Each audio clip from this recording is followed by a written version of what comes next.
Hello Libra, welcome dito sa iyong pahabol reading. Pasensya naman Libra at nagka-delay-delay na yung mga readings natin. Pero salamat pa rin kung nandito ka para manood ng reading ko bago man po kayo dito or matagal na. Don't forget to subscribe, like, follow. Pa-share na rin. Private readings, tingnan nyo na yung mga nakasulat sa screen, sa description. Pakibasa na lang pong mabuti ha. Tingnan natin Libra. Timeless reading din naman to Libra kahit lumipas dun sa sa period na binabanggit ko. Lahat po ng readings ko, FYI, ay timeless dito sa aking page or channel. Pag meron pong nag-a-add friend sa inyo, nagme-message, hindi po ako yun. Yun yung mga impostor, yung mga fake na gumagaya sa akin. Kaya mag-ingat po kayo doon. Kayo magpa-uto-uto doon ha. Sa panahon ngayon, dapat alam nyo na yung mga ganyan. Kumbaga, kung alam ninyo na hindi kayo dapat basta mag-click ng mga link. Parang ganun din dito sa platform na to, marami ng mga ganyan. At hindi lang naman po ako yung ginagaya. Okay? Kaya siguro naman na-encounter nyo na rin yan sa iba. For sure, may idea na kayo. Basta hindi ako yung una mag-PPM sa inyo. Palagi ko sinasabi yan. Hindi ko po kayo i-add friend.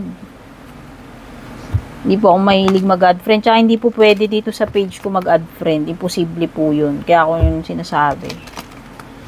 Okay?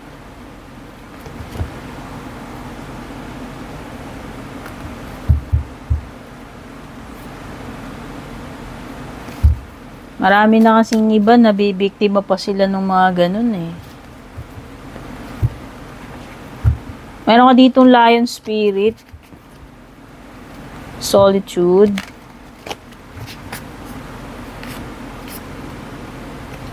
yarn. Oh, yarn.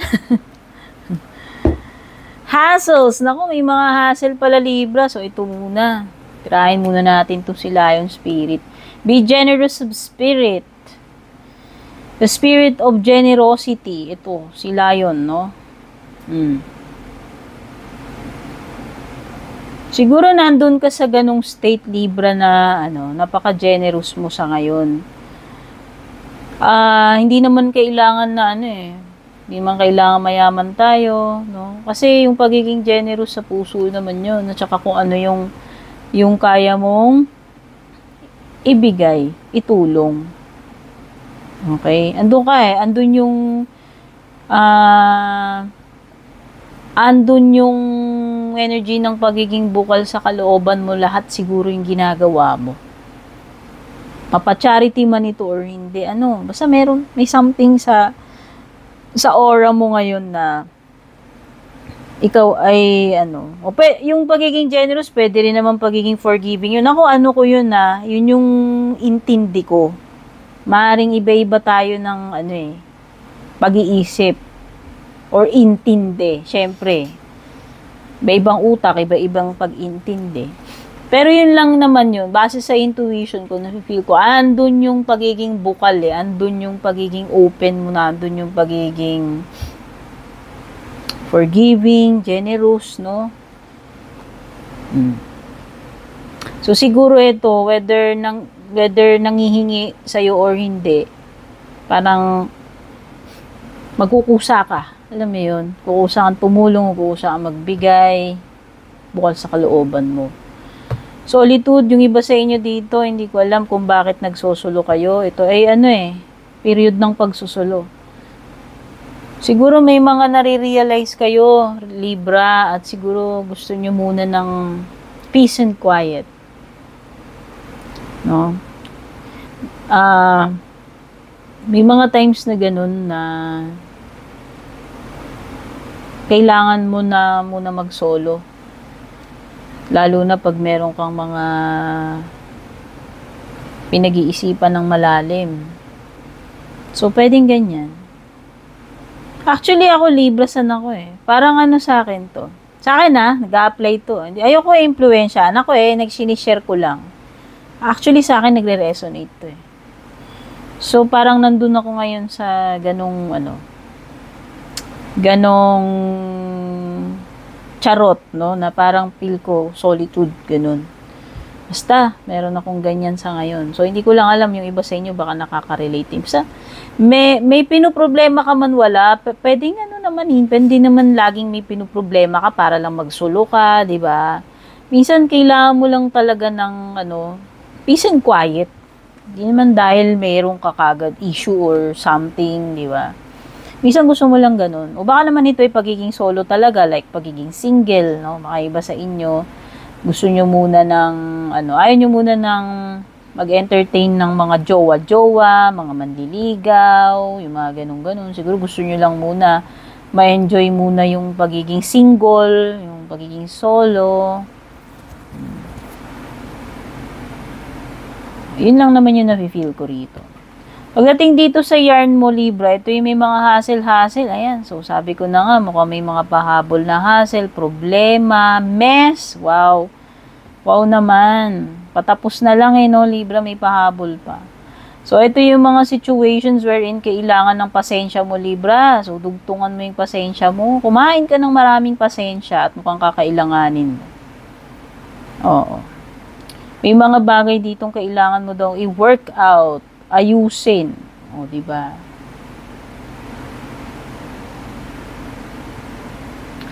Uy, merong dito, energy ng kalokohan or mischief. Oo. Meron din ditong energy ng ginagawan ka ng kwento or istorya. Okay? At may Sagittarius na sign doon sa taas. Hindi ko alam kung may relation sa iyo, sa sitwasyon mo. Yan natin love life mo, Libra. Girl with the snake. Ooh, nako, dear. May umaaligid na higad or ahas. Ano man gender.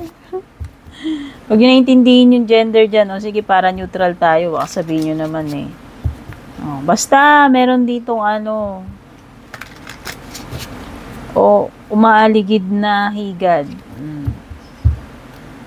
Pag sinabi kong higad, dear, kung hindi nyo pa na-encounter sa akin yung word na higad, ibig sabihin, may makate. Alam nyo na yon, may umaalembong dito. Basta may papansin, mga alam nyo na, higad nga, higad, or laing. O, di ba makate yung gabi? Ayan. May energy dito ng mag-ingat ka kasi pwede kang china-charm ka lang na itong person na to, tapos gagamitin ka lang sa club nun. Oo, or a person na parang getting into your nerves, kung sino man tong kakonect mo, hindi ko alam kung may relasyon na kayo dito, kung anong klaseng connection meron kayo. Pero parang kailangan mo daw mag-set ng boundaries dito sa person na to, Libra. Kasi itong person na to, may tendency siya na yun na nga, i-take advantage ka niya. Basta. Siguro may mga hidden motives ito. May mga hindi magandang motives tong person na to sa'yo. Sabi ko na nga ba yung iba dito, walang jowa. Or ayaw kumunik, kahit na may gustong kumunik sa inyo. Pwedeng mas nagpo-focus kayo sa sarili ninyo right now. Ayan yung solitude, ganyan din yung binabanggit dito. Okay? So, mas yung iba kasi dito, hindi pa kayo fully recovered. Siguro isang reason yun.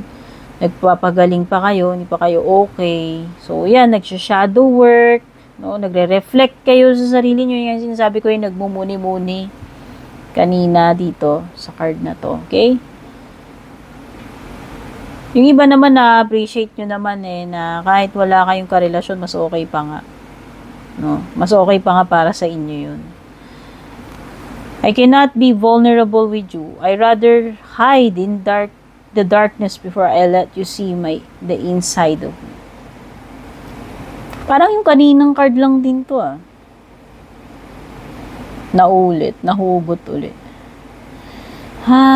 May mga may mga hidden parts itong person na to na sinasabi dito na hindi siya willing i-divulge. Wow, hindi siya willing i-reveal sa'yo, sabihin sa'yo, or aminin sa'yo, Libra. Basta.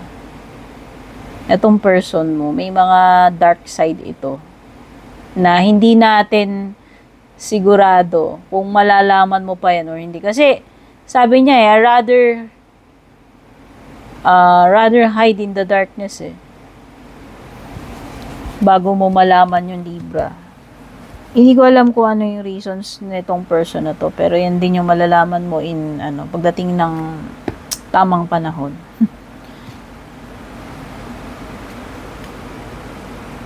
O baka hindi pa siya ready sabihin sa iyo, o baka hindi ko alam kung kasi depende ano ba yung side na yun na tinatago niya.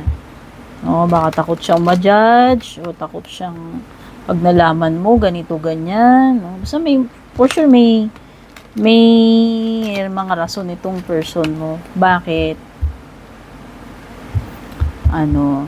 Hindi niya lahat nire-reveal sa'yo sa ngayon. Kasi nga yan, ayaw niya maging vulnerable daw sa'yo eh. Siguro feel niya pagka ginawa niya yun, pag sinabi niya na lahat sa'yo, nalaman mo na, wala na. Parang, paano ba? Parang yung, kumbaga yun yung pinaka-kryptonite niya. O, diba?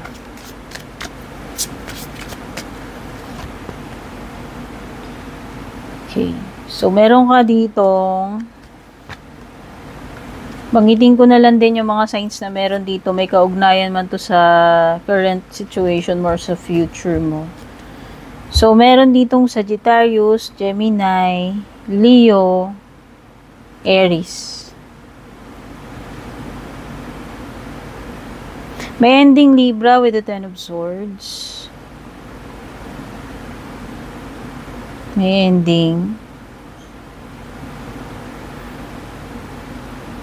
Yung iba sa inyo, ito na yung confirmation or closure na hinihintay nyo. At least, matatapos na yung pain, matatapos na yung torture, yung paghihirap nyo rito. Oh.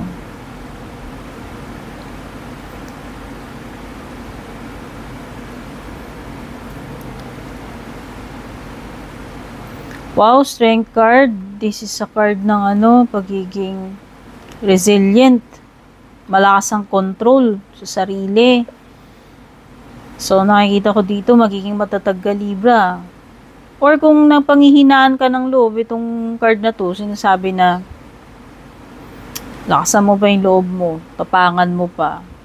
No? Or wag kang basta-basta, ayun, wag kang maging marupok. Easy to give in. No? Yun lang yung nakikita ko. Pero kung ano man yan, mukhang meron ka namang sapat na inner strength para dito sa kung ano mang challenge or mahirap na sitwasyon na kakaharapin mo. Kasi may mga problems ka rito. Or actually, big mess pa nga yung sinasabi dyan. So, meron naman. Siguro makukonquer mo naman yung mga yan. Base dito sa iyong strength card. At saka may new chapter for you, no? Kung may ending, syempre may beginning, no? Sakto. Kung meron man mag-end, at least tapos na yung suffering mo dito, may panibagong exploring, no? So, something na exciting na paparating sa'yo. This is a new chapter for you, Libra, sa career mo man yan, sa love life mo, or whatever, or sa sarili mo. New territories din yung nasa-sense ko dito eh. Ibig sabihin, ikaw ay willing mag-explore. No? So, nakikita ko lang dito ay new experience ito para sa iyo. At saka panibagong panibagong setting, panibagong mga scenarios na naman yung ma-encounter mo with the full card, yun yung nafe-feel ko. Emperor, wow! Ganda. This is a card ng pagiging successful, pagiging in control.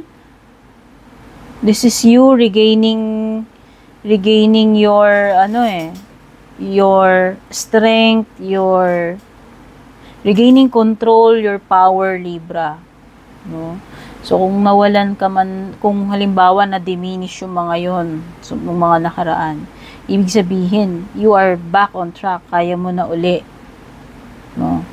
Kaya mo nang i-manage, kaya mo nang, kung ano man ito, pwedeng leadership role, promotion, no? Or maybe you could be dealing with someone who is O pwedeng boss mo. Responsibility kasi to Emperor, o baka may bago kang bagong responsibilidad.